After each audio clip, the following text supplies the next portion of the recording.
Cuando hubo el COVID, lo que nos sustentó a nosotros cuando no habían las medicinas fue como es las plantas, las medicinas, como es el ajeja, escancel, el matico, Santa María, la guayaba. Todito de ahí sacamos y no necesitamos exactamente de medicinas occidentales para curarnos.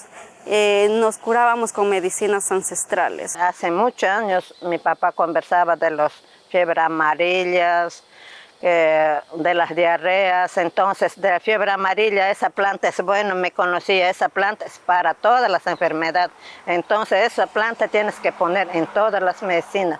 Entonces, eso hicimos nosotros, cogimos las plantas. Mejor en mi comunidad casi no contagió. Igual valoramos con el medicina ancestral, medicina occidental.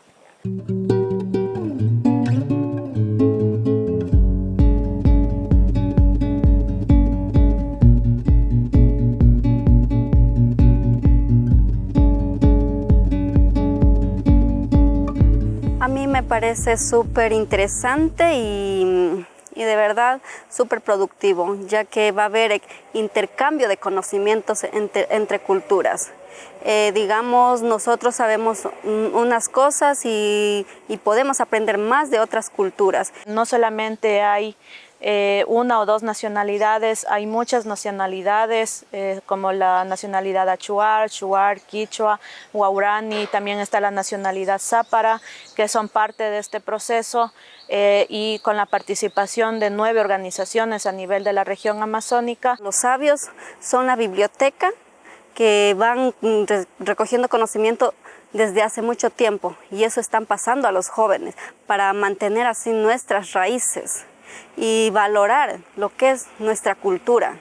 Para nosotros es muy importante entender, convivir con la naturaleza, con la biodiversidad, con todos los recursos que existen en nuestros territorios, en nuestras tierras que son tan extensas.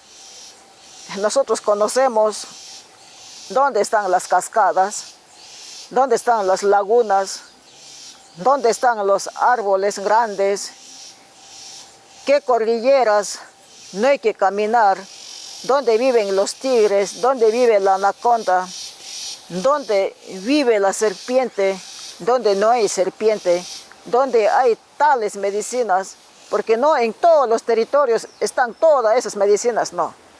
Hay espacios, hay tierras o territorios que son escasos. Hay territorios o tierras donde que hay una diversidad de medicamentos y también de recolección de alimentos.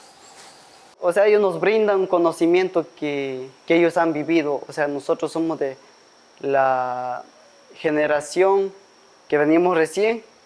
O sea, ellos ya han vivido tiempos o años y ellos nos dan una experiencia antigua que nosotros no conocíamos. Vamos continuando más, vamos insistiendo más para que ellos vayan conociendo seriamente, porque esta área de salud, para conocer las plantas, es muy interesante. Entonces yo quisiera que vayamos insistiendo a los jóvenes.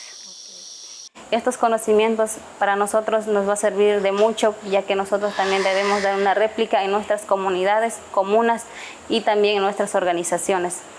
De todo un poco yo lo voy a poner en práctica en mi comunidad, como del COVID, como del dengue, como del paludismo, de toda clase de enfermedades que nos han enseñado, entonces yo lo voy a aplicar. A veces yo digo, yo preparo y comparto para que no sufra tu familia, recupere salud. Ese mensaje llevaría y compartían por esas experiencias y esos conocimientos, llevaría en otra comunidad, llevaría un mensaje para mejor vida y mejor desarrollo y también mejor nuestra generación que viene de niños para que mejor vida de estudios también.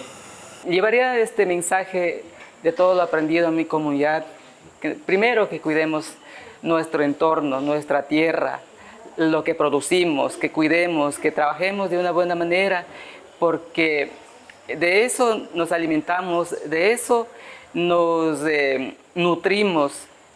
Entonces, tanto mentalmente, físicamente, emocionalmente, entonces, pues también inculcar a la sociedad, a la comunidad, pues a cuidar nuestra naturaleza, a enriquecer nuestros conocimientos, de no quedarnos de lo que conocemos nosotros, sino también transmitir a otras generaciones